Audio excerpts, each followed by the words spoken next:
메리 크리스마스, 즐거운 성탄. 왜 즐겁습니까? 우리 안 믿는 분들은 여기 빵집에 앞에 가보니까 웬 케이크를 그렇게 더미를 싸놨는지, 주인공은 예수님인데 왜 빵은 본인들이 그렇게 많이 잡수시는지 모르겠어요. 성탄절이 아마 그런 문화로 자리 잡는 것 같습니다. 올라이트하고 흥청망청 술 마시고 막 이렇게 되어 있는데, 우리 성도들은 이 크리스마스가 왜 즐거운가? 하나님 때문에 우리는 감사한 거죠. 하나님 때문에. 하나님이 우리의 삶에 정말 귀한 선물을, 예수 그리스도를 우리에게 주신 그날을 감사하는 날. 그래서 우리는 메리 크리스마스가 되는 것입니다. 우리 오늘 말씀해 보면 26절에 27절, 다윗의 자손 요셉이라 하는 사람과 약혼한 처녀에게 이르니 그랬어요. 여기 다윗의 자손, 다윗의 집이라는 말인데요, 여기 다윗의 자손은 예수 그리스도를 말씀하는 것이죠. 우리 여기 씨라고 하는 성경의 개념을 기억하시면 돼요.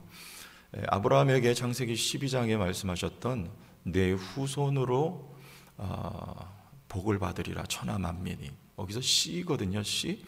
그 씨는 다름 아닌 예수 그리스도를 말씀하고 있다. 우리가 다 배워서 아시죠? 그런데 갈라디아서 말씀해 보면 또 그 씨를 말합니다. 약속의 자녀, 약속의 씨. 그들은 성령으로 말미암은 마치 이삭처럼, 그리고 이삭, 그리고 그 후손들, 성령으로 말미암아 거듭난 하나님의 자녀들을 그 씨라고 이렇게 말씀을 하고 있어요. 그런데 여기 오늘 다윗의 후손, 그 집에 요셉이 그 씨다. 그리고 그와 정혼한 마리아가 어떤 사람인가? 오늘 말씀해 보면 28절과 29절에 반복되어 나옵니다. 그에게 들어가 이르되 뭘 받은 자라고 합니까? 은혜를 받은 자요, 은혜를 받은 자요. 또 29절에도 처녀가 그 말을 듣고 놀라 이 인사가 어찌함인가 생각하매 30절, 천사가 이르되 마리아여 무서워하지 말라, 내가 하나님께 은혜를 입었느니라, 이렇게 말씀합니다. 은혜 받았다. 은혜는 누구에게 줍니까? 은혜를 입었느니라, 이 표현은 창세기 6장 8절에 노아에게 쓰였습니다. 당시에 죄악이 관영한 이 땅에 하나님은 쓸어버릴 계획을 세우셨습니다. 홍수로 말미암아. 그리고 하나님은 한탄하실 만큼 온 세상은 패역한 세상에 하나님은 노아 한 사람에게 은혜를 입혀 주셨습니다. 그러나 노아는 여호와께 은혜를 입었더라. 여기 마리아에게도 동일한 표현이 또 쓰인 거예요. 이건 바꾸어 표현하면 무슨 말입니까? 하나님은 결코 포기하지 않으신다는 말입니다. 택한 백성, 그 씨, 하나님이 약속한 그 자녀들을 하나님은 포기하지 않으신다는 말이에요. 이 세상은 죄악이 관영하고 패역한 세상이라 하나님이 쓸어버리는 그 상황 속에서도 택한 백성은 하나님이 포기하지 아니하시는데, 대안이 뭡니까? 은혜를 주시는 것입니다. 노아는요, 당시의 사람들과 어떤 차이가 있었을까요? 성경은 어떤 차이가 있었다고 말하지 않아요. 단지 한 가지 차이입니다. 은혜를 입었더라. 여기 오늘 말씀에 요셉도 마리아도 마찬가지 아닐까요? 이 시대에 여러분 얼마나 신앙이 타락했으며 그리고 하나님 앞에 패역한 세대들이었습니까? 예수께서 바리새인과 서기관들을 향하여 이 독사의 자식들아 라고 책망하실 만큼 그렇게 타락했던 당대에, 그럼에도 불구하고 하나님은 택하신 자녀들을 포기하지 아니하시고 그들에게 대안으로 은혜를 입혀주셔서 그 은혜 받은 자들은 하나님이 구원하여 주신다라고 하는 내용이 함축이 되어 있는 표현, 그게 바로 은혜 받은 자여입니다. 우리가 그 자녀들이죠. 은혜 받았습니다. 솔직히 말해서 이 세상 사람들하고 우리가 뭐가 그렇게 다릅니까? 무슨 선행이 그렇게 솔직히 조금 나은 면도 있긴 하죠. 성탄절 우리가 헌금 걷어서 불을 돋기도 하고, 또 우리 초창기 선교사님들 오셔서 학교도 짓고 병원도 짓고 많은 좋은 일 하셨습니다. 지금도 하고 있고. 그러나 우리 개인별로 보면, 우리 마음을 특별히 들여다보면 그렇게 다르지 않아요. 죄 많고 참 더럽기까지 한 우리들의 모습인 것을 누가 지적하지 않아도 스스로가 잘 알고 있습니다. 그러나 다른 건 뭐냐면 우리는 하나님의 택하신 자녀로 하나님의 은혜를 입은 자들이라는 거예요. 그게 다른 거예요.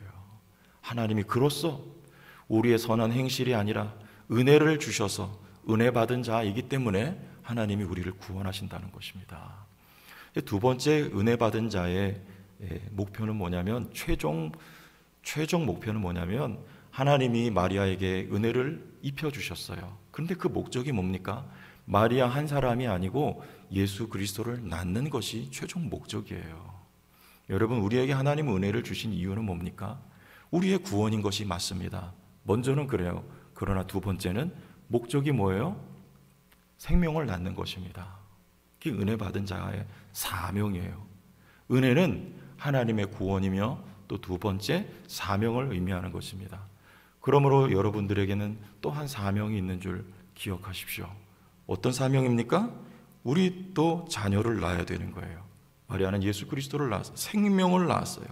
그 생명으로 말미암아 오늘 우리가 이 자리에 존재하였듯이 오늘 여러분으로 말미암아 또한 생명들이 이 세상에 하나님의 자녀요 거듭난 백성으로 존재하게 될 것을 우리는 기억해야 됩니다. 중요한 건 뭡니까? 우리 삶에, 우리 교회의 방향 설정이 중요한 거예요. 우리가 어떤 방향성을 가지고 여러분 일을 하고 또 가정을 돌보고 살피고 자녀들을 양육하고 이 모든 일에 방향 설정이 분명해야 됩니다. 뭐예요? 마리아는 아들을 낳는 거였어요. 여러분들 우리도 생명 낳는 교회가 될 수 있기를 바랍니다. 이게 우리 교회의 방향이에요. 부족합니다. 어떻게 해야 될까요? 중요한 건 방향이라니까요. 방향을 갖고 두 번째 기도하는 겁니다. 그럼 누가 하십니까? 예수를 누가 낳게 해요? 정혼했어요. 아직 동침하지 않았습니다. 불가능한 일입니다. 이걸 마리아가 할 수 있겠습니까? 우리는 할 수 없는 거예요. 솔직한 고백입니다. 그러나 성령이 하시죠. 성령이 잉태하게 하시고 성령께서 아이를 낳게 하시는 거예요. 우리가 생명을 낳는 일도 마찬가지입니다. 우리가 누구를 떠올려 보세요. 누가 떠오릅니까? 백제 아닙니까? 그게 정상이에요. 우리가 하려고 그러면 그래요. 그런데 방향 설정하고 기도하면 떠오릅니다. 만나집니다.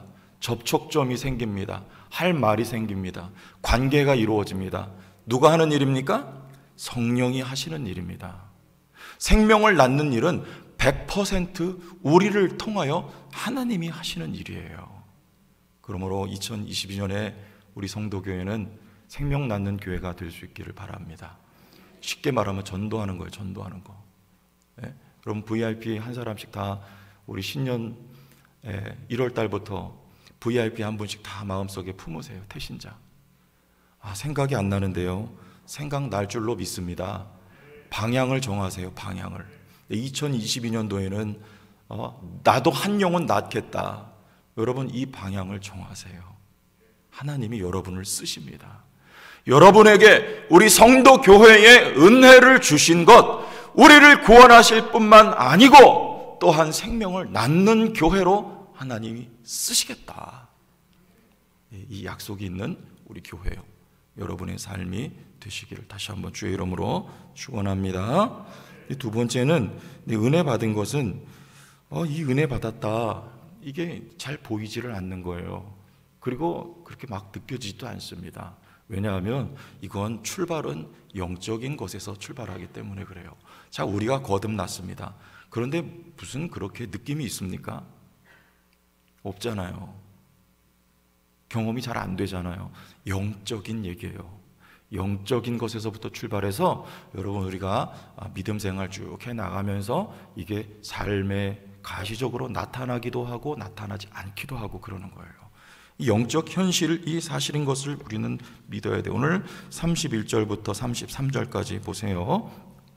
보라 내가 잉태하여 아들을 낳으리니 그 이름을 예수라 하라. 그가 큰 자가 되고 지극히 높으신 이의 아들이라 일컬어질 것이요 주 하나님께서 그 조상 다윗의 왕위를 그에게 주시리니 같이 시작. 영원히 야곱의 집을 왕으로 다스리실 것이며 그 나라가 무궁하리라. 자, 이게 예수님이 이 땅에 오셔서 그 예수님을 일컬어서 이런 분이다 라고 말하는 거예요. 근데 여러분, 이 말씀대로 보입니까? 우리 성경 봤잖아요. 그가 어디 큰 자입니까? 그보다 작은 자가 어디 있어요? 그 행색이 어떻습니까? 누추하기 짝이 없어요. 아무도 그를 보고 왕이다? 노. 그게 무슨 왕입니까? 무슨 왕이 가시면류 왔습니까? 십자가 집니까? 저주받아 죽습니까?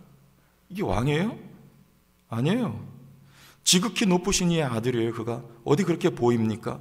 그 나라가 무궁하리라. 아니, 나라가 왕, 무슨 백성이 있어야, 국민이 있어야 나라잖아요. 근데 무슨 제자는 3명, 12명, 또 그 위에 120명? 그게 무슨 나라입니까? 일개 도시의 시민만큼도 안 되는 수가 있어요. 그 나라가 무궁하리라. 여러분, 그런데 이게 실제 예수님의 모습이 맞습니다. 영적인 얘기예요. 여기서는요. 그게 언제 보여집니까? 변화산에서 예수님이 모습이 확 변해버려요. 그리고 옷이 희고 깨끗하고 빛나게 변합니다. 이게 실제 주님의 모습이었어요. 여러분 자신을 들여다보세요. 우리 은혜 받은 자입니다. 그런데 그렇게 느껴지지가 않죠? 영적인 현실을 여러분 말씀을 통해서 보시고 믿으세요. 내가 어떻게, 내 존재가, 내 신분이 어떻게 변했는지 말씀을 통해서 우리가 보고 그 영적인 실제가 곧 나란 말입니다. 여러분 삶에 영적인 실제가 있어요. 이게 보이지 않을 뿐입니다. 야곱이 외삼촌 집으로 가면서 몰랐어요. 그러면서 뭐라 그럽니까? 여호와께서 과연 여기 계시거늘 내가 알지 못하였도다. 환상 중에 보니까 사닥다리가 내려오고 천사가 오르락 내리락 해요. 그리고 그 위에서 하나님이 말씀하시는 거예요. 알고 보니까 여기가 베델 하나님의 집이었더라. 여러분, 이게 영적인 현실입니다. 엘리사가 도단성에 있었어요. 그때 아람 군대가 새카맣게 쳐들어와요. 종이 그 장면을 보고 엘리사에게 깜짝 놀라서 두려워하면서 말합니다. 이거 어떻게 했으면 좋겠습니까? 이게 현실이에요. 눈에 보이는. 근데 엘리사가 뭐라고 말해요? 저들이 함께한 자보다 우리와 함께한 자가 더 많다. 어디요? 기도합니다. 그리고 눈을 떠서 보여줘요. 그런데 그 산에, 엘리사가 있었던 산에 엘리사 주변으로 불말과 불병거가 가득하였더라 그래요. 여러분, 영적인 현실이에요. 영적인 현실은 존재합니다. 여러분 삶에, 은혜 받은 자의 삶에 하나님의 천군 천사가 함께하고, 하나님이 여러분 계신 곳이 베델로 함께 계시고, 그리고 여러분 존재 자체도 하나님, 여러분 놀라운 존재로 변화시켜 주셨음을 여러분 믿으시기를 바랍니다. 믿으셔야 돼요. 이게 은혜 받은 자예요. 느껴지지 않아요. 보여지지 않아요. 근데 우리는 그런 자들이란 말이에요. 그런 자들이란 말이에요. 사도행전 3장에 보면 안진뱅이가 예수의 이름으로 일어나서 걷고 뜁니다. 근데 그 뭐가 달라졌어요? 신분이 아직도 거지예요. 가진 것 없어요. 단지 걷고 이제 뛰게 되었다는 것 뿐이에요. 그러나 그의 신분은 이전과 이후는 차원이 다른 거예요. 어떻게 해요? 오늘 말씀에 35절 말씀 보겠습니다. 이렇게 달라지는 것이죠. 같이 읽어요. 천사가 시작. 천사가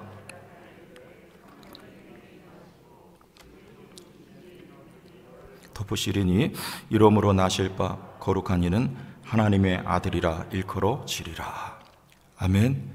예수님이 거룩한 하나님의 아들이라. 또 누가? 안진뱅이가 신분이 차원이 달라진 거예요. 그가 거룩한 하나님의 아들이라 일컬어지게 되었습니다. 이건 여러분도 저도 똑같아요. 거룩한 하나님의 아들입니다. 우리가 믿으십니까? 내가 어떻게 거룩해요? 은혜 받았기 때문에 그런 거예요. 우리는 거룩한 하나님의 아들이 되어 그 아들이 이 땅에 오심으로 말미암아 그로써 우리도 거룩한 하나님의 아들의 신분을 가지고 이 세상을 살아갈 수 있게 된 은혜 받은 자인 것을 믿으시기를 주의 이름으로 축원합니다. 우리 한 가지 더 말씀 나누죠. 불가능이 가능이 돼요. 36절 보라, 내 친족 엘리사벳도 늙어서 아들을 배었느니라. 본래 임신하지 못한다고 알려진 이가 이미 6달이 되었나니. 자, 엘리사벳도 임신하지 못한다고 소문난 여자예요. 소문은 한순간에 납니까? 오랜 시간 거쳐 납니까? 오랫동안. 저 여자는 애 없어, 불임이야, 애 못 가져, 불가능한 거예요. 그런데 그도 아이를 가졌다. 누구도, 너도. 이는 더 불가능해요. 엘리사벳은 결혼을 했지요. 동침했죠. 마리아는요, 아직 결혼도 안 해, 혼인식도 안 했습니다. 동침도 안 했습니다. 그런데 어떻게 애를 가질 수 있냔 말이에요.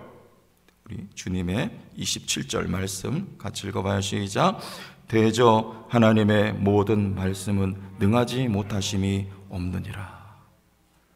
은혜 받은 자는요, 아무것도 주어진 보장이 이 세상에서는 없는 것 같아요. 영적인 현실만 있어요. 이 세상에서는 하나님의 말씀이 주어졌어요.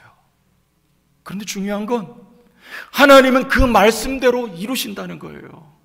그때 우리의 고백이 이래야 됩니다. 38절 다 같이 시작. 마리아가 이르되 주의 여종이 오니 말씀대로 내게 이루어지이다 하매 천사가 떠나가니라. 여러분, 이 고백이 있길 바랍니다. 아무런 보장이 없는 것 같아요. 현실이 변하지 않는 것 같아요. 그저 그렇게 살아가는 것 같아요. 그러나 여러분에게 하나님의 말씀이 주어졌어요. 그러면 불가능한 것 같아도 하나님이 그 말씀을 이루실 줄로 믿나이다. 여러분, 이 신앙의 태도를 견지하고 고수하시기를 바랍니다. 우리가 하는 것이 아니에요.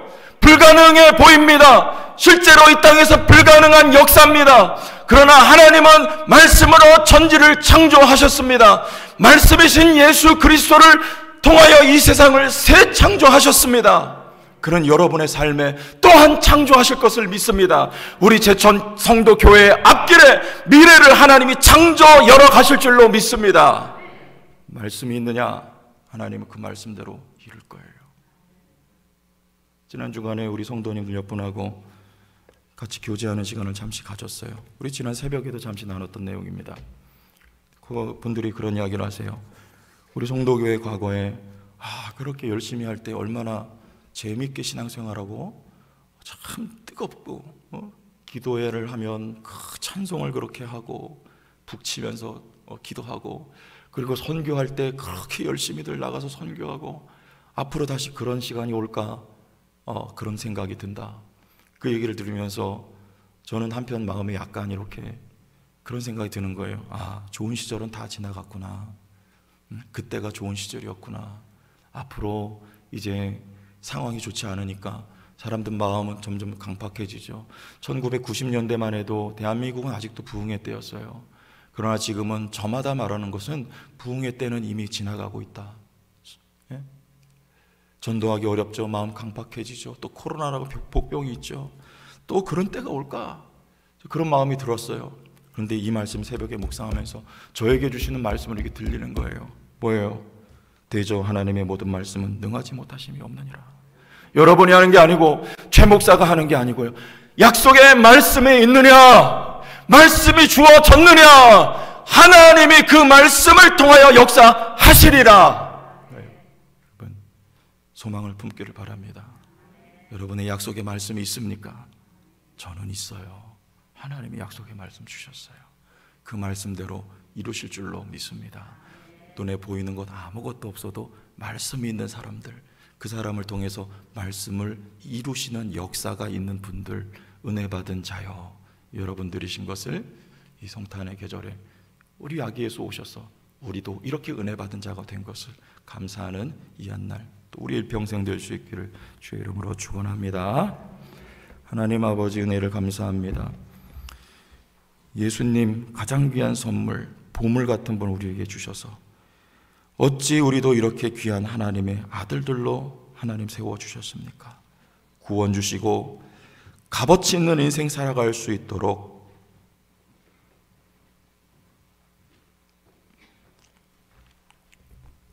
또 우리에게 사명 주시고 그 사명 이루어 하나님께는 영광이 되고 우리의 인생이 보배롭고 존귀한 인생으로 바뀌어지게 된 것을 감사를 드리고, 우리의 실존이 하나님 비록 연약하고 비록 보잘것없어 보여도 우리의 영적인 현실이 어떻게 변했는지 바라보게 하시고 말씀 주셔서 그 말씀을 이루실 도구로 쓰임받게 되었사오니 다시금 은혜를 받은 자로 감사하며 그 은혜 기억하며 힘있게 살아가며 일어서는 교회요 성도가 되게 하여 주옵소서.